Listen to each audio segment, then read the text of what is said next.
Hello guys, welcome to Pakistani real reaction. तो कैसे हैं आप सब? उम्मीद है आप सब बढ़िया होंगे। मेरा नाम है मुदस्सिर। मैं हूं मुबश्शिर। सो गाइस, आज की वीडियो काफी ज्यादा कमाल की होने लगी। वीडियो का जो टाइटल है वो है will India save Pakistan from its worst economic collapse. क्या इंडिया पाकिस्तान को बचाएगा इसके वर्स्ट इकोनॉमिक कोलैप्स से? आपको पता है पाकिस्तान की सिचुएशन इस टाइम, हमारा बिल्कुल जो फॉरेन रिजर्व है वो खत्म हो चुका है। तकरीबन 3.5 मिलियन इस तरह बिलियन डॉलर रह गया कुछ, जो कि बहुत तेजी से खत्म हो रहा है। तो क्या इंडिया बचा पाएगा? बहुत ही अजीब सा क्वेश्चन है, लेकिन पहले देखते हैं वीडियो, उसके बाद हमें सही से पता लगेगा। तो काउंट करते हैं 3, 2, 1 एंड स्टार्ट। हेलो फ्रेंड्स, मैं हूं गौरव और जरा इन वीडियोस को देखो। पाकिस्तान में ये भगदड़ सिर्फ आटे की एक बोरी के लिए, क्योंकि यहाँ पर 1 किलो आटे की कीमत 3000 रुपए हो चुकी है और लोग एक बोरी के लिए एक दूसरे को गटर में ढकेलने तक तैयार हैं। आटा छोड़ो, पाकिस्तान में गैस सिलेंडर की कीमत 10,000 रुपए हो चुकी है और पाकिस्तानी लिटरली प्लास्टिक की थालियों में गैस भर भर के घर लेके जा रहे हैं। लेकिन फ्रेंड्स, इंटरेस्टिंगली इस सब के बीच में इंडिया के लिए गुड न्यूज है, और वो भी फ्रॉम पीओके, क्योंकि आज पाकिस्तानी रुपी टूटते तारे के जैसे तेजी से गिरते जा रहा है। और पाकिस्तान की इसी क्रिटिकल हालत को देखने के बाद अब पीओके सिटीजन्स भारत से जुड़ना चाहते हैं। पीओके में आई एंटी पाकिस्तान वेव आज इतनी स्ट्रांग हो गई है कि जहां अब तक एंटी इंडिया के नारे लगाए जाते थे, जैसे फॉर एग्जांपल ये जो दहशतगर्दी है इसके पीछे वर्दी है, वो अब बदलकर प्रो इंडिया हो चुके हैं, जैसे कि ये कारगिल स्कर्दू खोल दो, टूटे रिश्ते जोड़ दो। Well friends, PoK activist Amjad Ayub Mirza का ये कहना है कि पीओके में रहने वाले लोग जिस अम्बिलिकल कॉर्ड से पाकिस्तान के साथ जुड़े हुए थे वो अब पूरी तरीके से टूट चुका है। और पीओके में अब ऐसी एक भी सिटी नहीं है जहां पर लोग सड़कों पर आकर पाकिस्तानी सरकार के अगेंस्ट प्रोटेस्ट नहीं कर रहे हो। एंड इट्स नो सरप्राइज, क्योंकि रिसेंटली पाकिस्तान ने पीओके रीजन में रातों रात आटे का दाम 1200 रुपए से बढ़ा दिया और साथ ही वहां पर स्थित आटे के डिपोज पर भी ताला लगा दिया। अब इसका रीजन शॉर्टेज था या फिर सरकार बचा कुचा माल पाकिस्तान मेनलैंड में यूटिलाइज करना चाहती थी, ये बता पाना मुश्किल है। पर इतना जरूर तय है कि पीओके वासियों को ये आटा हजम नहीं हो रहा है और पाकिस्तान अपनी गलतियों को समझ चुका है। अभी हाल ही में खुद पाकिस्तान के पीएम शहबाज शरीफ ने यह कहा कि पाकिस्तान ने इंडिया के साथ 3 जंगें लड़ी है और उसे बदले में बर्बादी, गरीबी और बेरोजगारी के अलावा और कुछ नहीं मिला, और इसीलिए अब वो इंडिया के साथ बैठकर कश्मीर के मुद्दे को रिजॉल्व करना चाहते हैं। सो अब सवाल यह आता है कि क्या पीओके फाइनली और राइटफुली वापस इंडिया के कंट्रोल में आ जाएगा? Well, this is definitely friends something to look forward to, but फिलहाल कंटिन्यू करते हैं कि पाकिस्तान की करंट इकोनॉमिक सिचुएशन क्या है कि शहबाज शरीफ को आके ये बात करना पड़ गया। सो जैसे कि मैंने आपको एक आइडिया दे दिया, वहां पर कुकिंग गैस थैलियों में मिल रहा है, क्योंकि सिलेंडर में गैस खरीदने के लिए 10,000 रुपए लोगों के पास नहीं है। तेल का रेट 480 रुपए पर लीटर हो गया है और घी का 250 रुपए पर किलो। वेल, इस स्पीड से बढ़ती कीमत का रीजन है पाकिस्तान का इन्फ्लेशन। अब इसके अलावा पाकिस्तान का फिस्कल डेफिसिट 115% पर है, यानी कि पाकिस्तानी सरकार जितना कमा रही है उससे 115% ज्यादा खर्च कर रही है, लिटरली डबल। अब इस खर्चे के लिए पैसा कहां से आ रहा है? Well, you will be shocked to know, but Pakistan के जीडीपी का 78% तो लोन ही है, और ये कोई नई बात भी नहीं है। पिछले 2 दशकों में पाकिस्तान का लोन रेट 1500% से बढ़ चुका है। मतलब असल में अब तक देश का गुजारा बस लोन्स पर ही हो रहा है। इनफैक्ट 2 से 3 हफ्ते के अंदर अगर किसी ने पाकिस्तान की मदद नहीं की तो इकोनॉमी खत्म हो सकती है, क्योंकि मामला इतना बदतर हो चुका है कि पाकिस्तान का फॉरेक्स रिजर्व, यानी वो डॉलर रिजर्व जो कोई भी देश बाहर से जरूरी चीजें जैसे ऑयल, फूड एटसेट्रा खरीदने के लिए यूज करता है, वो सिर्फ और सिर्फ 4 से 5 बिलियन डॉलर्स ही बचा है। यस, इतना कम रिजर्व पाकिस्तान जैसे कंट्री का। अब ये देखकर एनालिस्ट ये प्रेडिक्ट कर रहे हैं कि पाकिस्तान की इकोनॉमिक ग्रोथ 2023 में 3.5% से स्लो हो जाएगी, और इससे पाकिस्तान का एक डेवलप्ड कंट्री बनने का सपना तो बहुत दूर की बात। वर्ल्ड बैंक के रिपोर्ट्स के हिसाब से 2050 तक पाकिस्तान की जीडीपी 18 से 19% तक गिर जाएगी। अब फ्रेंड्स, ये देखकर मे भी आपके दिमाग में सवाल आ रहा होगा कि क्यों एक देश इंडिया जैसा डेवलपमेंट के रास्ते में चल रहा है, कुछ डेवलप्ड कंट्रीज है बट कुछ पाकिस्तान जैसे भी देश है, आखिर कैसे एक कंट्री की इकोनॉमी डेवलपिंग से डेवलप्ड कंट्री में ट्रांसफॉर्म होती है? वेल, ये प्रोसेस आपको काफी कॉम्प्लिकेटेड लग रहा होगा, लेकिन असल में it's very easy to understand, और इसके लिए आपको कोई मोटी किताब खरीदने की जरूरत नहीं है, बल्कि आप एक सिंपल सा easy to understand audio book economic history of developed countries, इसको सुन सकते हो कुकू एफएम प्लेटफॉर्म पर। यह बुक आपको बताएगी डेवलप्ड कंट्रीज में इकोनॉमिक ट्रांसफॉर्मेशन कैसे होता है, इनकम इनइक्वालिटी का मामला कैसे सॉल्व किया जाता है, और एक country finance finally develop country कैसे बनती है। बहुत सी जानकारी मिलेगी। मेरे लिए सबसे आई ओपनिंग चैप्टर था ग्रोथ इल्यूजन का, जो कि एक रियलिटी है कि गवर्नमेंट किस तरीके से बताती है कि असल में तरक्की हो रही है, लेकिन असल में बात कुछ और ही होता है। और friends, thanks to Kuku FM, इस बुक को आप सुन सकते हो ₹2 से भी कम में, और ऐसे ही 10,000 प्लस ऑडियो बुक्स भी सुन सकते हो। कुकू एफएम पर 2.3 million plus paid active subscribers हैं मेरी तरह, जो अपने इंटरेस्ट के अकॉर्डिंग ऑडियो बुक्स को सुनते हैं, और उनके अमेजिंग फीचर्स जैसे स्लीप टाइमर, जहां मैं स्लीप टाइमर सेट कर सकता हूं ताकि अगर नींद भी आ जाए तो भी ऑडियो बुक अपने आप बंद हो जाएगी और फिर से वहीं से मैं स्टार्ट करूंगा। तो देर किस बात की है फ्रेंड्स, अभी चल रहा है एक वंडरफुल रिपब्लिक डे का ऑफर। अब पाओ discount 60% of first month subscription पर। कूपन कोड यूज करो freedom60 और अपने फर्स्ट मंथ का सब्सक्रिप्शन सिर्फ ₹39 में लाओ। हरी अप, ये ऑफर सिर्फ 29 जनवरी तक ही वैलिड है। Link is in the description. And now let's come back to the topic. और हमारे देश में तो बिलियनर्स ऐसे हैं जिनका करंट नेटवर्थ इससे 25 गुना ज्यादा है। सो पाकिस्तान की इकोनॉमी किस कदर तक आ पहुंची है, वो हम इस खचाखच भरे स्टेडियम से ही पता लगा सकते। ये भीड़ किसी मैच के लिए नहीं है, बल्कि ये सब नौकरी मिलने की उम्मीद में गवर्नमेंट एग्जाम देने बैठे। और इसीलिए फ्रेंड्स, क्योंकि पाकिस्तान के आज 31% नौजवान अनएम्प्लॉयड है। तो वेल, ऐसी सिचुएशन में सरकार का क्या सोल्यूशन है? वेल, सभी मार्केट्स और मॉल्स रात के 8:30 बजे तक बंद हो जाएंगे और रेस्टोरेंट्स 10 बजे तक। यहां तक कि सभी government employees work from home करेंगे, और जो भी इमरजेंसी मीटिंग्स ऑर्गेनाइज करनी होगी वो सिर्फ और सिर्फ डे लाइट में ही होगा, क्योंकि सरकार ने इलेक्ट्रिसिटी के चार्जेस इंक्रीज कर दिए हैं।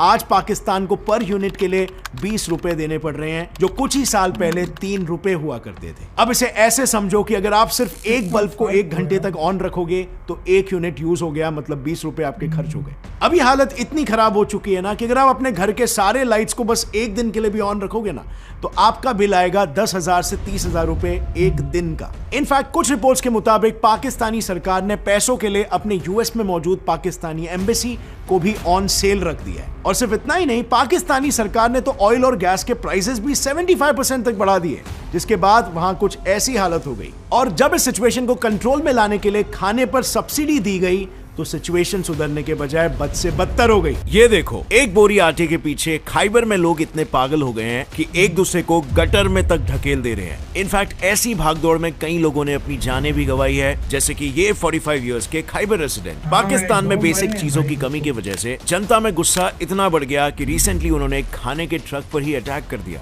लेकिन जैसे तैसे करके उस ट्रक के ड्राइवर ने असिस्टेंट कमिश्नर्स के ऑफिस में शरण ली और अपनी जान बचाई। और चाय का इंपोर्ट बिल कम करने के लिए तो एक मिनिस्टर ने लोगों को चाय पीने से ही मना कर दिया। मिनिस्टर्स के हिसाब से अगर पाकिस्तान को डूबने से बचाना है तो ये सब करना ही पड़ेगा मजबूरन। और ये सब देखकर पीएम शहबाज शरीफ भी अपनी शर्मिंदगी जाहिर करने से खुद को रोक नहीं पाए। उन्होंने कहा कि पाकिस्तान जैसे एक न्यूक्लियर पावर स्टेट को दूसरे देशों के सामने हाथ फैलाना शोभा नहीं देता। आप कहते तो नहीं, लेकिन दिल के अंदर तो आप समझते होंगे ये पैसे मांगने आ गए हैं।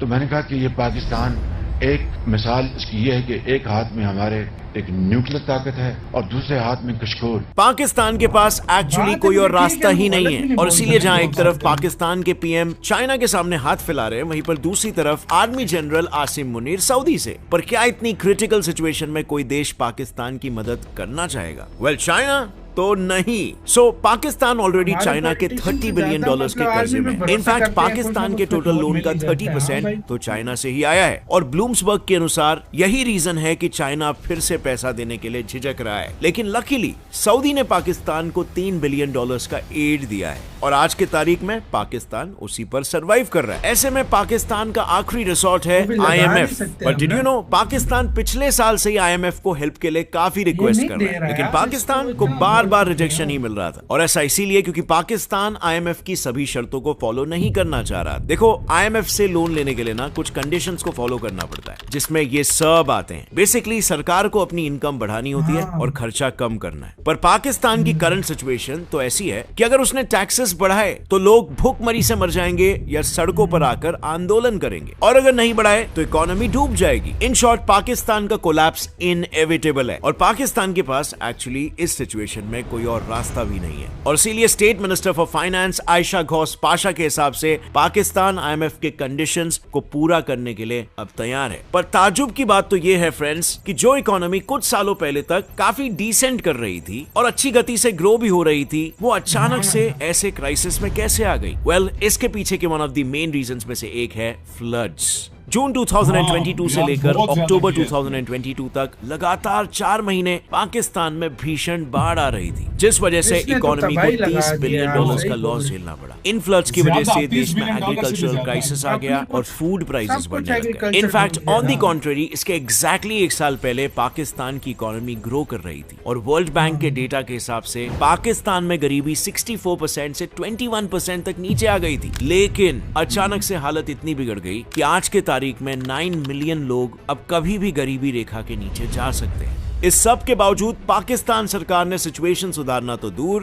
डैमेज को रिवाइव करने के बारे में भी नहीं सोचा है। इट्स शॉकिंग कि आज भी फ्लड अफेक्टेड एरिया में से 25% जमीन पानी के नीचे है और अब अगर जमीन ही नहीं होगी अभी तो अगले साल भी खेती किस खेती पर नहीं होगी? नहीं हो सकती। और इसीलिए अब तक पाकिस्तान में कल्टीवेशन रुका हुआ है, यानी 25% जमीन पर फूड प्रोडक्शन ही नहीं हो रहा है। खैर, पाकिस्तान के कोलैप्स के पीछे का दूसरा रीजन है रशिया यूक्रेन वॉर। ये तो आपको पता ही होगा अबे कि इस वॉर ने हर तरफ वर्ल्ड से ओवर बच्चों ऑयल की इंपोर्ट्स और लगी है। ऑयल प्राइसेस हाँ भाई, दोनों को ही ऑयल डिसरप्ट बिल। कर दिया था। ऐसे में पाकिस्तान भी नहीं बच पाया क्योंकि तेल के साथ साथ पाकिस्तान यूक्रेन से वीट भी इंपोर्ट करता था। इनफैक्ट वो यूक्रेनियन वीट का 3rd लार्जेस्ट कंज्यूमर है, पर ये इंपोर्ट अचानक से बंद हो गया, जिसकी वजह से वहां पर हालात और भी हमने ज्यादा रशिया खराब से हो गए। मंगवाई अब फ्रेंड्स, किसी भी देश की जनता के लिए ओनली होप होती है यूक्रेन उसकी गवर्नमेंट, पर पाकिस्तान की पॉलिटिकल इंस्टेबिलिटी ने सिचुएशन को 10 गुना और खराब कर दिया है। इतना इंटेंस सिचुएशन होने के बावजूद भी गवर्नमेंट का पूरा फोकस अब भी पॉलिटिक्स और पैसों पर है। पाकिस्तानी किसान बात इत्तेहाद है। पीकेआई के प्रेसिडेंट के अनुसार सरकार को 1 साल से दिख रहा था कि देश में सारे अनाज की focus कमी हो उस पे रही दे है, रहे हैं। पर फिर भी इन्होंने एक्सपोर्ट करना बंद नहीं किया और इसीलिए आज सिचुएशन इस कदर हाथ से निकल चुकी है कि लोग रोटी तक के लिए एक दूसरे से झगड़ा कर रहे हैं।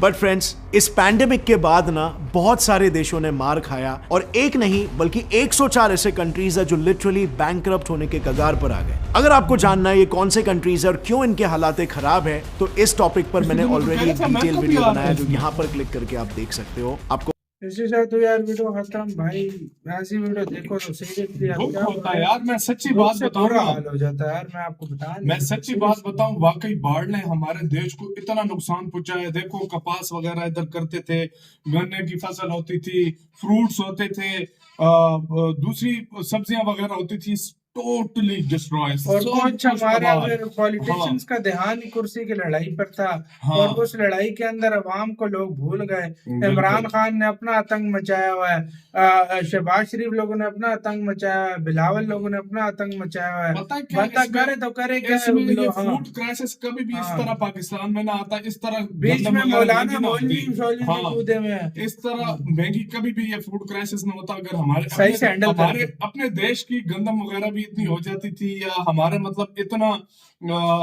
सब्जी वगैरह हो जाती थी कि हमारे हमारा देश खुद के का लोगों को गुजारा हो प्रॉब्लम जाता नहीं था। होती थी। लेकिन इस बाढ़ की वजह से वो जो अभी भी पानी रुका हुआ है, अभी भी वो खेती पता नहीं अब अगले साल करते हैं, उससे सिंध अगले साल गवर्नमेंट ने करते तो हैं। बिल्कुल ही काम खराब किया है और हर जगह से लगभग पानी निकल गया। निकल गया सिंध से पानी नहीं और निकल बलूचिस्तान की कुछ ये निकाल एरिया ही में, नहीं पा रहे हाँ, पानी। निकाल ही नहीं पाए। मतलब और भाई ये अपनी अपनी गवर्नमेंट का होता है और ना। रही बात आटे की, आटा अभी कुछ कंट्रोल में आ गया। हाँ, उसकी हाँ, वजह रशिया ये से है कि जो आई रशिया है से wheat और गंदम आई है, तो वो उसने प्रॉब्लम थोड़ा पहले किया। बहुत ज्यादा था, पहले लेकिन अब बहुत ठीक हो ज्यादा गया। हुआ था, लेकिन चलो अब मिल रहा अब है। मिल रहा है, ये बात है कि मिल रहा और है। ज्यादा लड़ाई जो हो रही है ना, ये कौन से आटे पे हो रही है? दूसरा आटा वो इसलिए सस्ती है, अवेलेबल है। दूसरा इजीली वो अवेलेबल है।